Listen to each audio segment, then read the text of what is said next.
Welcome to this Delft Stack tutorial video. In today's tutorial, we will learn how to change font in draw.io. Changing fonts help improve the readability and visual style of your diagrams. First, open your diagram in draw.io and click on the text element whose font you want to change.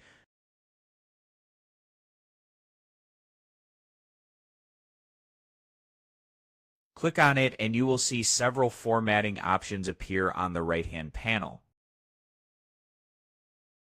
Click on the Text tab to access text styling controls.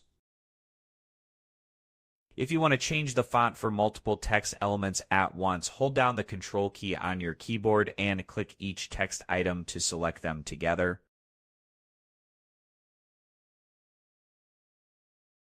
After selecting, click on the font drop-down and choose any font you like, such as Times New Roman.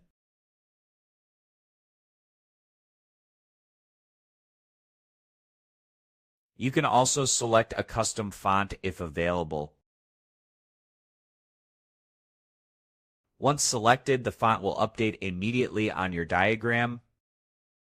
And that's it. We just learned how to change fonts for single or multiple text elements using the text formatting panel in draw.io. Thanks for watching, and don't forget to check out the next Delft Stack tutorial video.